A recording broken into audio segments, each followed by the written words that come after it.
दंडकारण्य की उत्पत्ति का वर्णन। पिछले अध्याय में हमने अगस्त्य जी द्वारा श्वेत के उद्धार की कथा सुनी। आप सभी डिस्क्रिप्शन बॉक्स से मेरे दूसरे चैनल ज्ञान कथा सागर में आरंभ की गई महाभारत की श्रवण पुस्तिका का भी आनंद उठा सकते हैं। पुलस्त्य जी कहते हैं, अगस्त्य जी के ये अद्भुत वचन सुनकर श्री रघुनाथ जी ने विस्मय के कारण पुनः प्रश्न किया, महामुने, वह वन जिसका विस्तार 100 योजन था, पशु पक्षियों से रहित, निर्जन, सूना और भयंकर कैसे हुआ? अगस्त्य जी बोले, राजन, पूर्व काल के सतयुग की बात है। वैवस्वत मनु इस पृथ्वी का शासन करने वाले राजा थे। उनके पुत्र का नाम इक्ष्वाकु था। इक्ष्वाकु बड़े ही सुंदर और अपने भाइयों में सबसे बड़े थे। महाराज उनको बहुत मानते थे।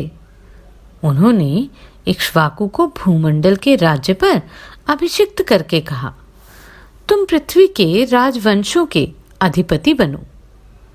रघुनंदन बहुत अच्छा कहकर इक्ष्वाकु ने पिता की आज्ञा स्वीकार की। तब वे अत्यंत संतुष्ट होकर बोले, बेटा, अब तुम दंड के द्वारा प्रजा की रक्षा करो, किंतु दंड का अकारण प्रयोग न करना। मनुष्य के द्वारा अपराधियों को ही दंड दिया जाता है। वह शास्त्रीय विधि के अनुसार अर्थात उचित अवसर पर प्रयुक्त होने पर राजा को स्वर्ग में ले जाता है। इसलिए महाबाहो, तुम दंड के समुचित प्रयोग के लिए सदा सचेष्ट रहना। ऐसा करने पर संसार में तुम्हारे द्वारा अवश्य परम धर्म का पालन होगा। इस प्रकार एकाग्रचित से अपने पुत्र इक्ष्वाकु को बहुत से उपदेश दे महाराज मनु बड़ी प्रसन्नता के साथ ब्रह्मलोक को सिधार गए। तत्पश्चात राजा इक्ष्वाकु को यह चिंता हुई कि मैं कैसे पुत्र उत्पन्न करूं। इसके लिए उन्होंने नाना प्रकार के शास्त्रीय कर्म अर्थात यज्ञ इत्यादि किए और उनके द्वारा राजा को अनेक पुत्रों की प्राप्ति हुई। देवकुमार के समान तेजस्वी राजा इक्ष्वाकु ने पुत्रों को जन्म देकर पितरों को संतुष्ट किया। रघुनंदन, इक्ष्वाकु के पुत्रों में जो सबसे छोटा था, वह गुणों में सबसे श्रेष्ठ था। वह शूर और विद्वान तो था ही, प्रजा का आदर करने के कारण सबके विशेष गौरव का पात्र हो गया था। उसके बुद्धिमान पिता ने उसका नाम दंड रखा और विंध्यगिरि के 2 शिखरों के बीच में उसके रहने के लिए एक नगर दे दिया। उस नगर का नाम मधुमत था। धर्मात्मा दंड ने बहुत वर्षों तक वहां का अकंटक राज्य किया। तदनंतर एक समय जबकि चारों ओर चैत्र मास की मनोरम छटा छा रही थी, राजा दंड भार्गव मुनि के रमणीय आश्रम के पास गया। वहां जाकर उसने देखा भार्गव मुनि की परम सुंदरी कन्या, जिसके रूप की कहीं तुलना नहीं थी, वन में घूम रही थी।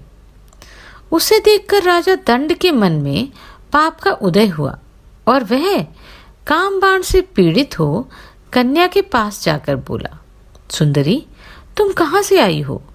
शोभामयी, तुम किसकी कन्या हो? मैं काम से पीड़ित होकर तुमसे ये बातें पूछ रहा हूँ। वरारोहे, मैं तुम्हारा दास हूँ।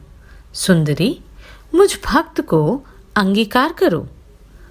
अर्जा बोली, राजेंद्र, आपको मालूम होना चाहिए कि मैं भार्गव वंश की कन्या हूँ।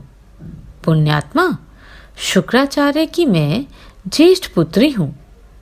मेरा नाम अर्जा है। पिताजी इस आश्रम पर ही निवास करते हैं।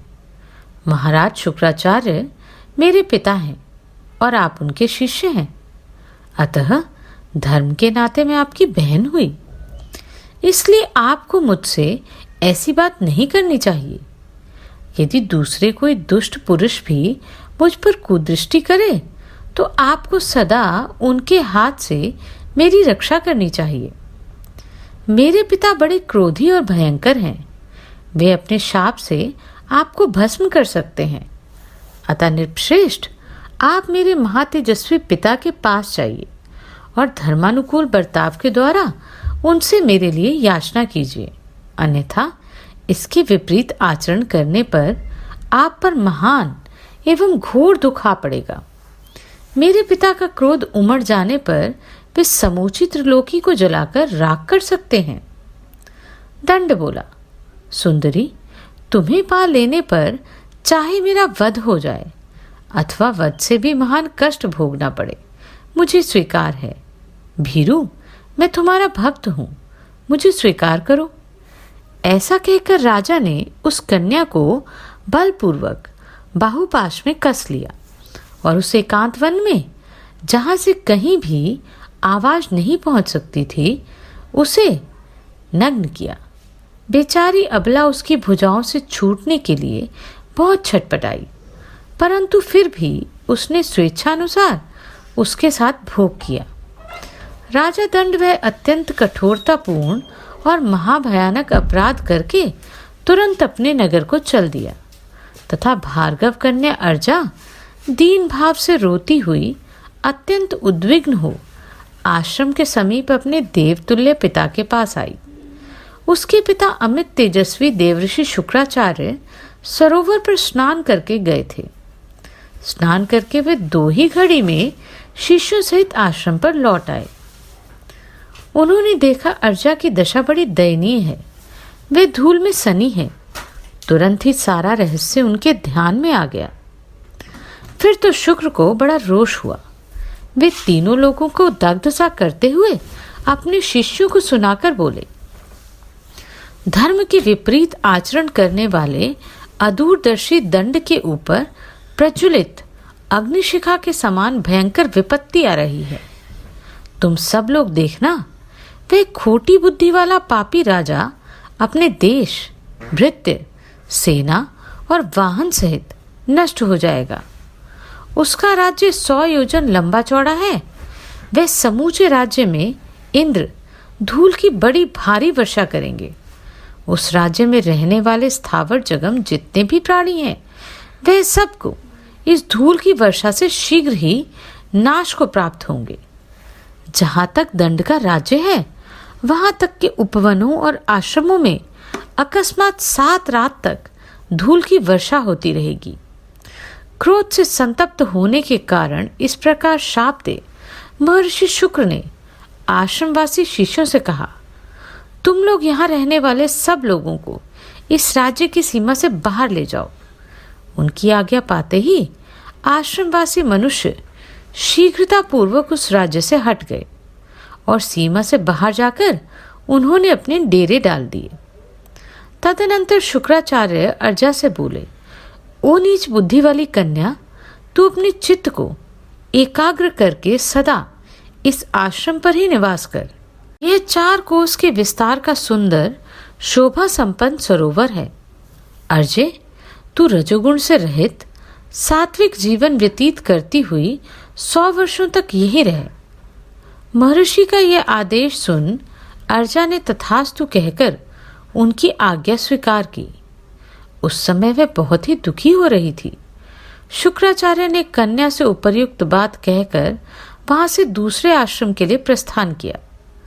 ब्रह्मादि महर्षि के कथनानुसार विंध्यागिरी के शिखरों पर फैला हुआ राजा दंड का समूचा राज्य 1 सप्ताह के भीतर ही जलकर राख हो गया।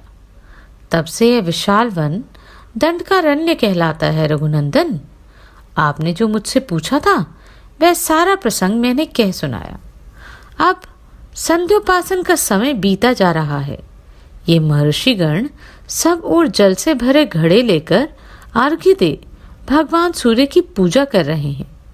आप भी चलकर संध्या वंदन करें। ऋषि की आज्ञा मानकर श्री रघुनाथ जी संध्योपासन करने के लिए उस पवित्र सरोवर के तट पर गए।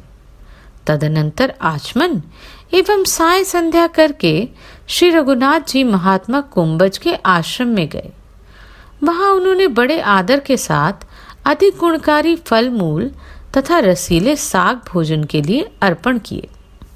नरश्रेष्ठ श्री राम ने बड़ी प्रसन्नता के साथ उस अमृत के समान मधुर भोजन का भोग लगाया और पूर्ण तृप्त होकर रात्रि में वहीं शयन किया।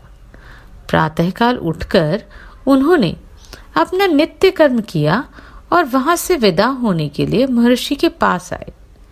वहां जाकर उन्होंने मुनि को प्रणाम किया और कहा, ब्राह्मण, मैं आपसे विदा लेना चाहता हूँ, आप आज्ञा देने की कृपा करें। महामुने, आज मैं आपके दर्शन से कृतार्थ और अनुग्रहित हुआ। श्री रामचंद्र जी के ऐसे वचन सुनकर तपस्वी अगस्त्य जी ने अत्यंत प्रसन्न होकर कहा, श्री राम, कल्याण में अक्षरों से युक्त आपका ये वचन बड़ा ही अद्भुत है। रघुनंदन, यह संपूर्ण प्राणियों को पवित्र करने वाला है। जो मनुष्य आपको 2 घड़ी भी देख लेगा वे समस्त प्राणियों में पवित्र है और देवता कहलाता है।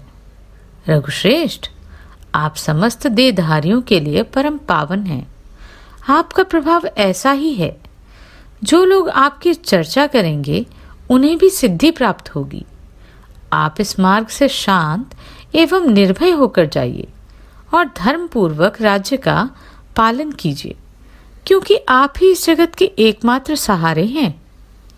महर्षि के ऐसा कहने पर महाराज श्री रामचंद्र जी ने हाथ जोड़कर उन्हें प्रणाम किया तथा अन्यान्य मुनिवरों को भी, जो सब के सब तपस्या के धनी थे।